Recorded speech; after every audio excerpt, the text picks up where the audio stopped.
To apply the green makeup, to do the entire thing, like a half hour now, we got it down.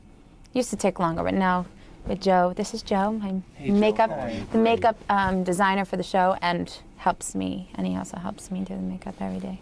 Perfect. It's Mac, and Joe, this was already made, the screen, right? We just got lucky. They didn't have to make a brand new color. And it's this pancake thing, and it's actually, you add water to, we use these Japanese brushes, they're really soft. And he dips it in water, and then it's like we're watercoloring me. And it's light. It's not really, I think I've worn more makeup in other shows than I actually do with the green, or at least heavier. Well, I read the book, and I absolutely love the book, and I love the character in the book.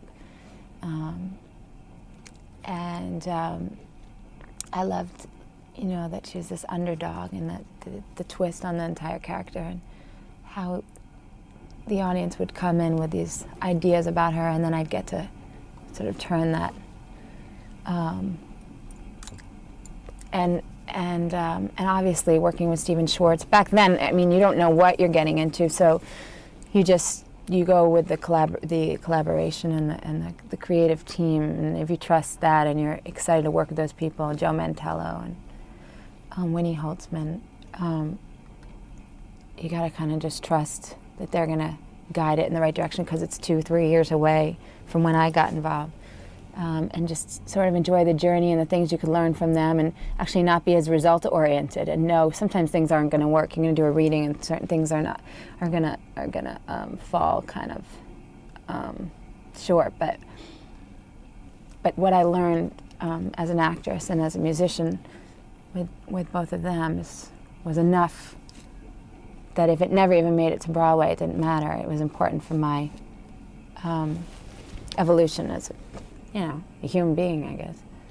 No, because great you say that, because I would think with the creation of a whole show out of town, I mean, things change on a day-to-day basis sometimes. I mean, even funding, how often you know if something is going to even make it to fruition? You don't know. So, and we had to I had to commit that I wouldn't do much else, like a TV show or another play.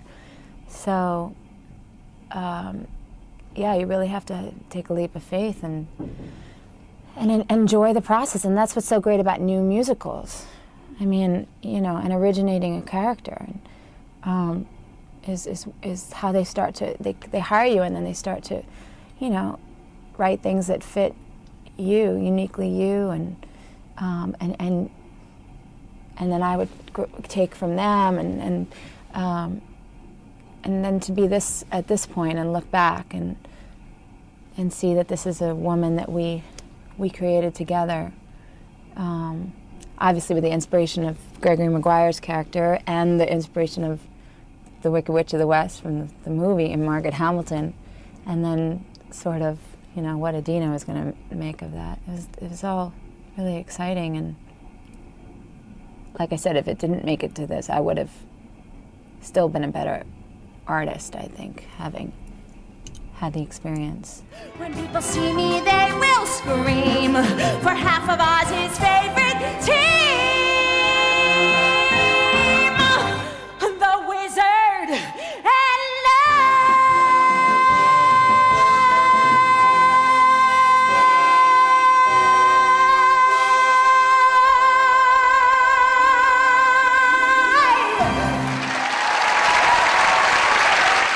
I have thought about the success of the show and sort of count my lucky stars every day, because it is rare, especially an original musical. And I think it's the story. It's something that appeals to all ages, which is rare. It's a smart enough, intelligent enough story for adults to get in there and have fun discovering and figuring out what's going to happen next. And then it's got and then for kids, obviously, it's that's evident. But it's an intimate story within a spectacle, so it has everything that everyone goes to a musical to see. And everyone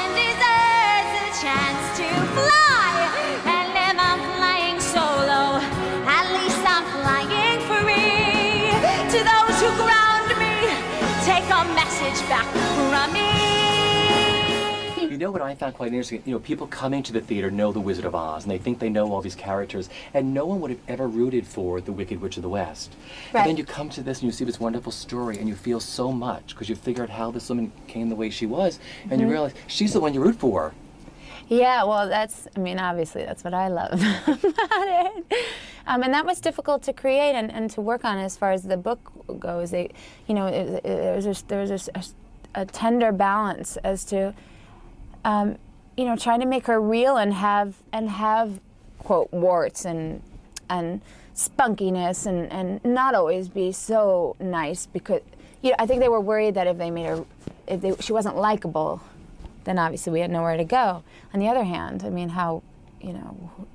we have to make her real and have these levels. So we'd play with how much of a sense of humor does she have, how honest can she be when she's younger, how angry can she get before she gets angry, and all that kind of stuff. I was wondering when you really feel that Elphaba is sort of evolved before you do a performance. It's gone through some different. I have different choice. I mean, it used to be putting on the green, but now you sort of become immune to that.